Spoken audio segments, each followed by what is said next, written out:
বন্ধুরা, শিপ্রাজ ফ্যামিলি ব্লগে আমি শিপ্রা। আপনাদেরকে শিপ্রাজ ফ্যামিলি ব্লগে স্বাগত জানিয়ে আজকের ব্লগে আমি আপনাদেরকে সুন্দর একটা পনির রেসিপি রান্না করে দেখাচ্ছি। আপনারা দেখতে থাকুন, শুনতে থাকুন আর আমার পাশে থাকুন।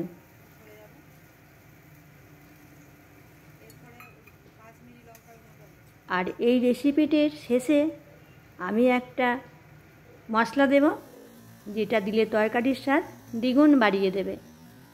আমি নিয়েছি পনির, 300 গ্রাম পনির আছে, আর নিয়েছি কিছু মগজদানা, নিয়েছি কাজু বাদাম, নিয়েছি 1 চামচ পোস্ত,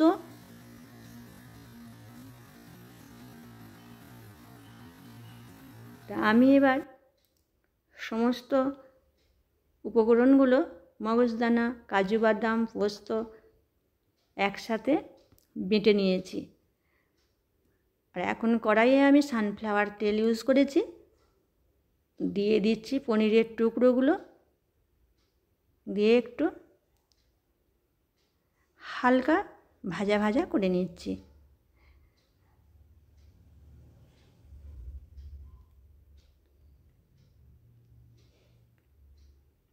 দিয়ে দিচ্ছি অল্প হলুদ গুঁড়ো,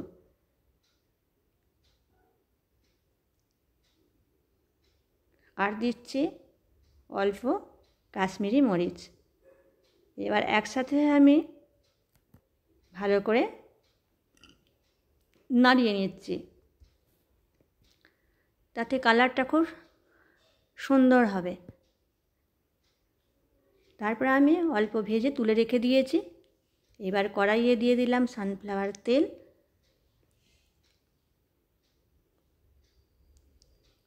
তেল গরম হয়ে গেছে। এবার আমি দিয়ে দিচ্ছি কালো জিরা,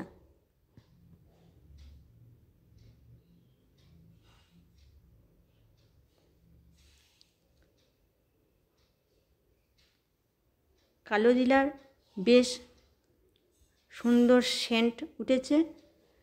এবার আমি দিয়ে দিলাম তেজপাতা।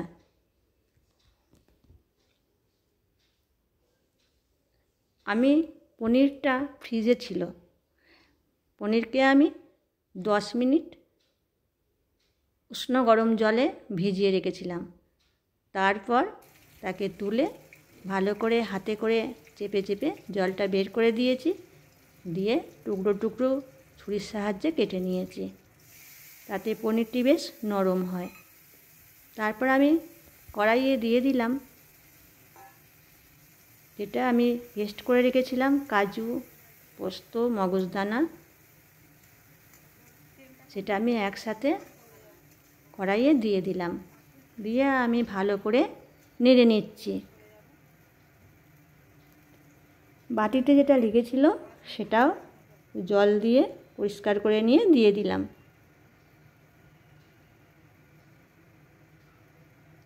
এবার আমি দিয়ে দিচ্ছি কাশ্মীরি মরিচ গুঁড়ো, তাতে কালার সুন্দর হবে। দিয়ে দিলাম অল্প লঙ্কা গুঁড়ো, দিয়ে ভালো করে আমি নাড়িয়ে নিচ্ছি।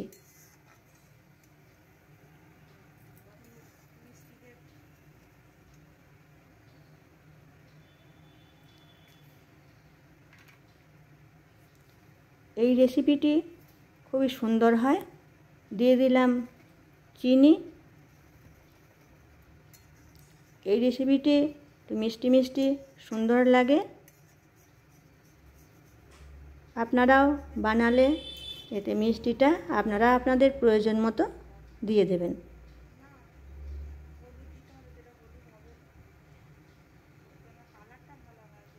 দিলাম হলুদ গুঁড়ো, দিয়ে ভালো করে নাড়িয়ে নিচ্ছি।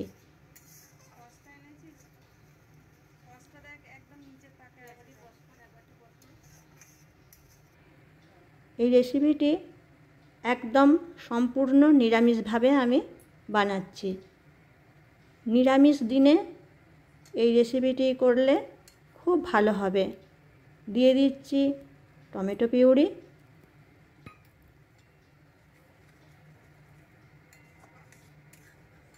ভাত, রুটি, পরোটা, লুচি সবের সাথেই এটি খুব টেস্টি হয়।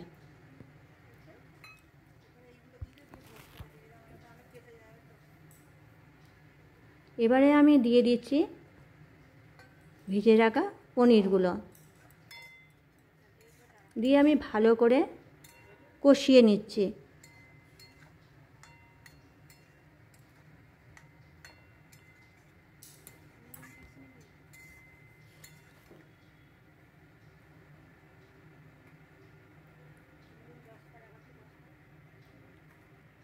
দিয়ে দিলাম লবণ,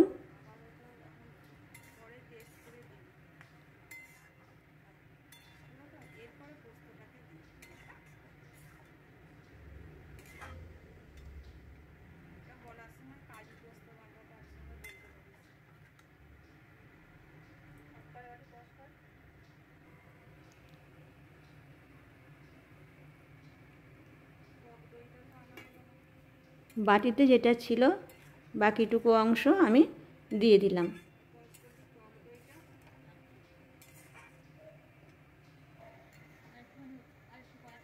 দিয়ে আমি সুন্দর করে ওপর নিচ কষিয়ে নিচ্ছি।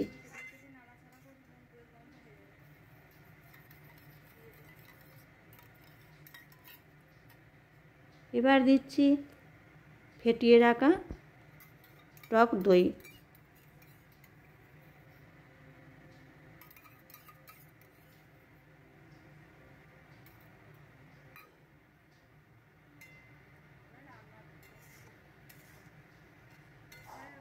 দিয়ে ভালো করে আবারও আমি কষিয়ে নিচ্ছি।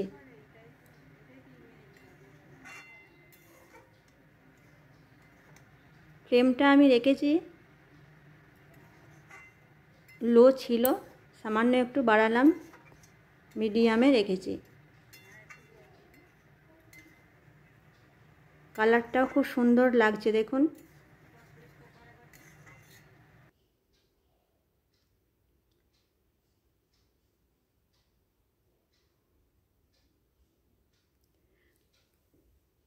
বন্ধুরা, যারা আমার চ্যানেলটি সাবস্ক্রাইব করেননি এখনো পর্যন্ত, তারা আমার চ্যানেলটি সাবস্ক্রাইব করে আমার পাশে থাকবেন।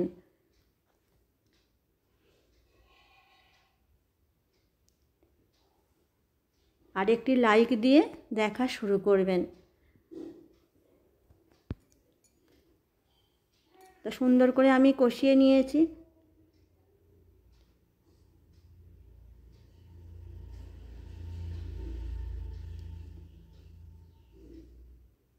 এবার আমি জল দিয়ে দেব।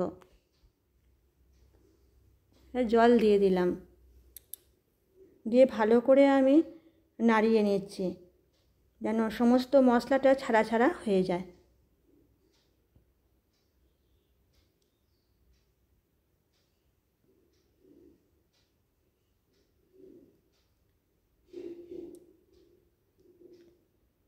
আবারও খানিকটা জল দিলাম, কারণ একটু ফুটবে, তাতে জল একটু মরে যাবে, আর একটু রস রস নামাবো, কারণ পনিরটা অনেকটা জল টেনে নেয়, সেই জন্য একটু রস রসই নামাতে হয়।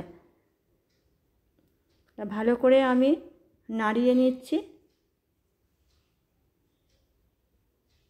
এবার একটা ঢাকা দিয়ে দিলাম, 3-4 মিনিট ফুটবে। 3-4 মিনিট হয়ে গেছে। এবার আমি ঢাকনাটা খুললাম, দেখুন কত সুন্দর লাগছে।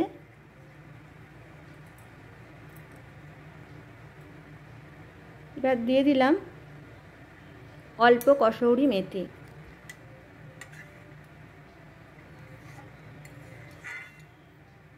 আর আমার সকল বন্ধুদিকে, কাছের দূরের সমস্ত বন্ধুদিকে, ভাই বোনেদিকে আমি আমার প্রাণ ভরা ভালোবাসা জানাচ্ছি। আমি 2 মিনিটের জন্য আবারও ঢাকা দিয়ে রাখলাম, তাতে সেন্টটা ভালো হবে বলে। তারপর আমি এটি অন্য পাত্রে ঢেলে রাখব। আবারও আমি একটু কসুরি মেথি ছড়িয়ে দিলাম। এই হলো সেই সিক্রেট মশলা। এটা দিলে সেন্ট এবং তরকারির স্বাদ দ্বিগুণ বাড়িয়ে দেবে। আপনারা একবার এইভাবে তৈরি করে দেখতে পারেন, অবশ্যই সুন্দর লাগবে। আর আপনাদের ভালো লাগলে আমাকে একটি কমেন্ট ও লাইক দেবেন। আবার দেখা হবে পরে।